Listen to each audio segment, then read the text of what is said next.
advogado Dr. Cildilon Maia Tomai do Nascimento, o apelado ao Ministério Público, do desembargador Saraiva é o relator. Processo em mesa, desembargador Saraiva. Em mesa, presidente. Dr. Cildilon, bom dia. Vossa Excelência tem até 15 minutos para a sua defesa oral. Saúdo, senhor presidente, registrando desde já a minha alegria de saber a notícia da volta das sessões presenciais. Hoje, senhor presidente, eu olhava nas minhas anotações, estamos completando, para mim, é um aniversário de 2 anos que estive presente na Câmara Criminal, fisicamente, pela última vez. Então, saber dessa notícia da volta à convivência presencial no tribunal com vossas excelências me traz muita alegria. Minhas saudações ao desembargador Saraiva Sobrinho, minhas saudações ao desembargador Gilson, doutor representante do Ministério Público, colegas advogados, serventuários, minhas senhoras e meus senhores. Resumidamente, o fato que deu origem à presente ação penal foi de que o apelante policial militar retornava em uma fatídica noite de um plantão do seu trabalho e encontra na sua residência o conselho tutelar do município de São João do Sabugi, que lhe levava a notícia de que a sua filha, com então 12 anos de idade, vinha sendo vítima, pelo menos nos últimos 3 anos, de abusos sexuais e do crime de estupro de vulnerável que estariam sendo praticados pelo seu concunhado. Após tomar conhecimento dessa notícia, o ora apelante se dirige à residência do seu concunhado, que inclusive se localizava num município vizinho, e eles têm uma discussão. Essa discussão evolui para os disparos de armas de fogo que acabaram sendo a causa da morte da vítima, mas o fato é que logo após essa agressão a vítima ainda foi socorrida, foi levada ao hospital, foi submetida a um procedimento cirúrgico e o ora apelante se retira do local e de imediato procura a delegacia de polícia, se apresenta e entrega a arma utilizada neste evento.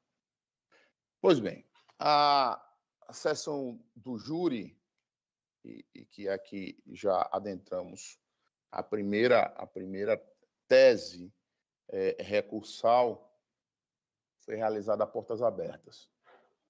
Realizada a portas abertas, no que pese os protestos da defesa em sentido contrário, porque toda a instrução plenária, todas as testemunhas arroladas da instrução, arroladas para serem ouvidas durante a instrução plenária, prestaram seus depoimentos não relacionados ao fato em si, porque não eram testemunhas presenciais, mas sim relacionadas à causa, ao gatilho que desencadeou a prática do fato, que foi um crime de abuso sexual, que foi um crime de estupro de vulnerável.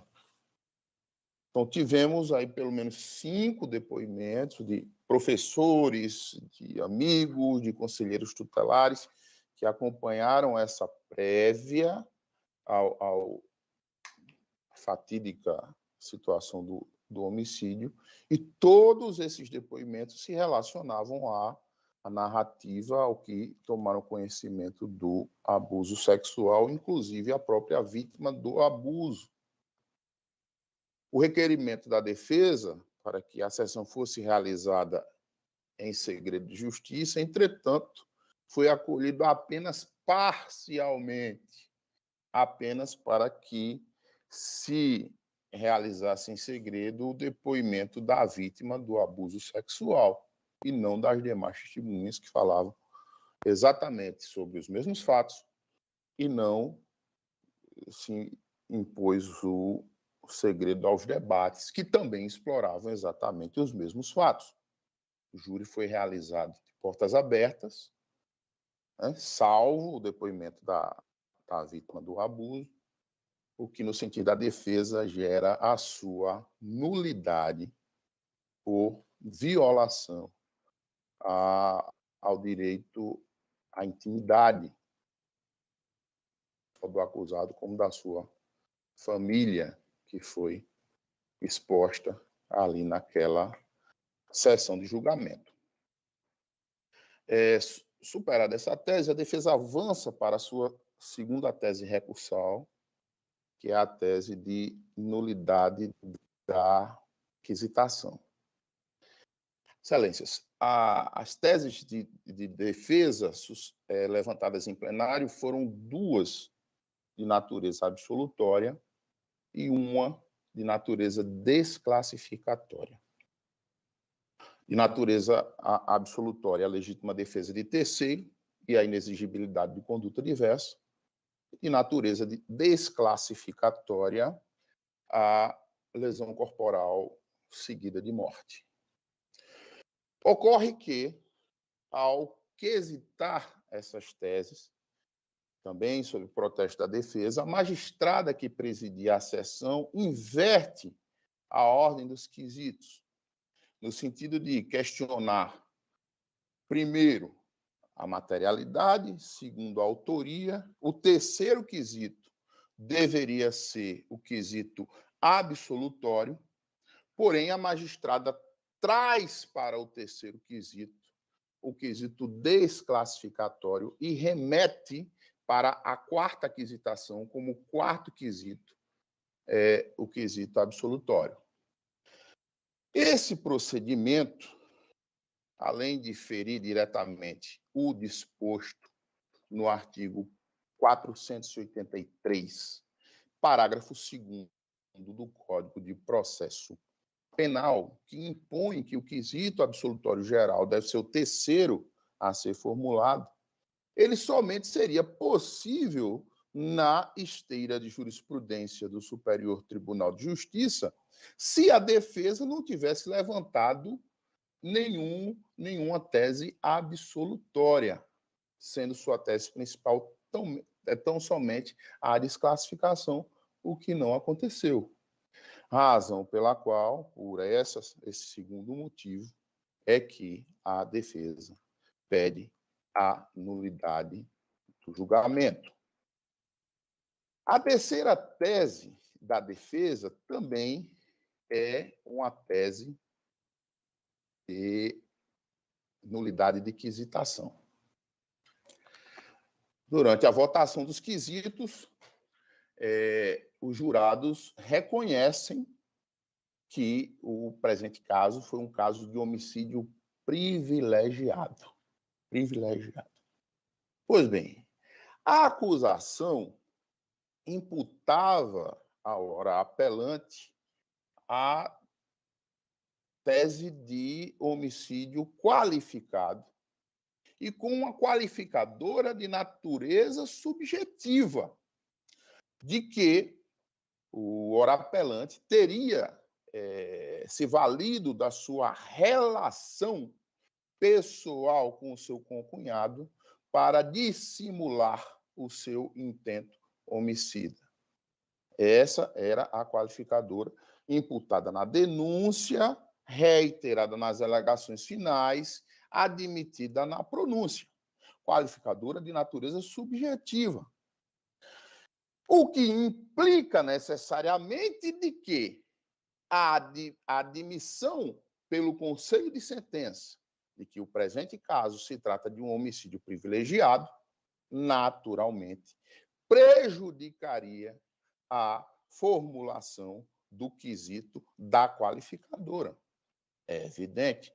O homicídio qualificado privilegiado somente é possível no nosso sistema legal quando nós temos uma qualificadora de ordem objetiva e não subjetiva. Quando a qualificadora é de ordem subjetiva, a admissão do privilégio já torna prejudicada a quesitação da qualificadora. No que pese essa circunstância, a votação segue após o Conselho de Sentença aprovar a tese do homicídio privilegiado e segue com a formulação de um quesito que não foi sequer, de um fato que não foi sequer posto na denúncia, nem tampouco admitida em sede de pronúncia. O quesito formulado foi o seguinte: o acusado atirou na vítima pelas costas? Ou seja, temos uma aquisitação em cima de uma circunstância fática qualificadora que não foi admitida na pronúncia. Lembrando-se que a acusação e a sua admissibilidade para julgamento pelo júri na pronúncia foi com base em uma qualificadora de ordem subjetiva e não objetiva, que teria sido o tiro pelas costas, o que, ao nosso sentir, neste ponto, anula a aplicação da qualificadora. Finalmente, em relação à última tese que nós trazemos em série de apelo, Excelências, diz respeito à dosimetria da pena, na qual a magistrada considerou, para dosar a pena além do mínimo legal, as circunstâncias do crime e as suas consequências. Relativamente às circunstâncias, aí nós retomamos o início da nossa oratória. O fato aconteceu a partir de um gatilho despertado no apelante relativamente a um crime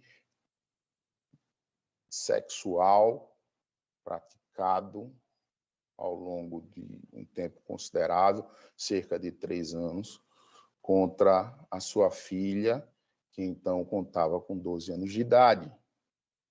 Essa circunstância deve ser sopesada de modo favorável e não servir como agravante para a sua pena. Ainda em relação às consequências do crime, a magistrada registrou que existiriam informações de que a viúva e a filha da vítima estariam sofrendo e estariam fazendo tratamento psicológico em razão da perda da vítima. Data vênia, além desta informação ter sido um ouvidizer registrado em sentença, não consta nenhum documento oficial nos autos que ateste isso. O sofrimento em razão da perda de um ente querido já está inserido no próprio tipo penal do crime de homicídio, de modo que, no entender da defesa, também não poderia ser considerada para o agravamento da pena.